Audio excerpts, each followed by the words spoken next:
వచ్చే ఎన్నికల తర్వాత బండి సంజయ్ రాజకీయ సన్యాసం తీసుకోవడం ఖాయమన్నారు కాంగ్రెస్ ఎమ్మెల్యే నాయని రాజేందర్ రెడ్డి.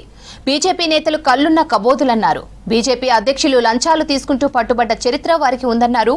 ముందు ఓట్ల చోరీపై సమాధానం చెప్పి బండి సంజయ్ విమర్శలు చేయాలని డిమాండ్ చేశారు నాయని రాజేందర్ రెడ్డి. ఆయన మాట్లాడే విధానం రాత్రి పబ్లిక్లో రోడ్డు మీద మెయిన్ రోడ్డు మీదకి వెళ్ళి ఊళ్ళలో పని తిరుక్కుంటా మేము పోతుంటే అంతమంది ప్రజలు తరలి వస్తుంటే చూస్తున్నారు కదా నేను ఎంతమంది వచ్చిండ్రు. అసలు ఇది వదిలిపెట్టండి, మా పాదయాత్ర ప్రజలు మమ్మల్ని గెలిపిస్తారా ఓడగొడతారా మాకు తెలుసుకుంటారు. కానీ మీ సంగతి ఏందో చెప్పి అడ్డదారులు దొంగ ఓట్లు వేసుకొని వచ్చి ఒక్కొక్క ఇంటి మీద 300 ఓట్లు నమోదు చేసుకొని ఆధారాలతోటి బూత్ నెంబరు ఎన్నెన్ని ఓట్లు ఉన్నాయి పేర్లు అన్ని ఆధారాలతోటి ముందు పెడితే దానికి జవాబు చెప్పమంటే దాటేసుకుంటా పోయే వీళ్ళు మాట్లాడితే ఎట్లా?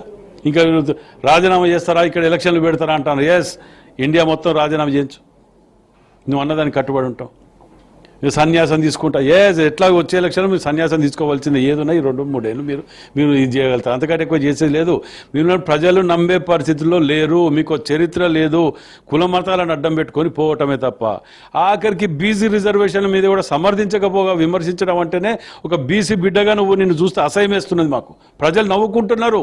ఏదో 2 రాష్ట్రాలు వదిలిపెట్టి 3 రాష్ట్రాలు వదిలిపెట్టి మిగతా అంటే దుకాణం పెట్టుకున్నారు. ఇవన్నీ బయటకు వెళ్తే కదా రాబోయే రోజులలో ఎక్కడ ఎవరు ఇప్పుడు ఆధారాలతోటి ముందు పెట్టిన దానికి జవాబు చెప్పినాక మిగతాది మాట్లాడిగా. వీళ్ళకి చరిత్ర లేని పార్టీలు వీళ్ళకి ఎక్కడన్నాయి. వీళ్ళ గతంలో చూస్తే 2 ఎంపీలు ఉండే, ఇలా అధికారంలోకి వచ్చిన వాళ్ళు. ఎప్పుడు మాకు 50 తగ్గకుంటే ఎక్కువ ఉన్న ఎంపీలు మేము రాలేమా? ఎప్పుడైనా 50 తగ్గిందా మాకు?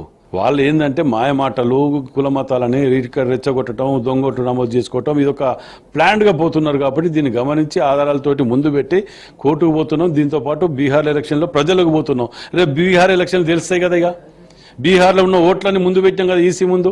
అక్కడ ఓట్లు ఎవడెట్లేస్తాడో ఇక చూద్దాం. దాని మీద అందరు మామూలు కట్టుదిట్టమైన చర్యలు తీసుకుంటున్నారు. ఇప్పుడు దాని మీద పెద్ద ఎత్తున ఉద్యమం నడుస్తున్నది. చట్టపరంగా తీసుకుంటాము, ప్రజల పక్షాన తీసుకుంటాం.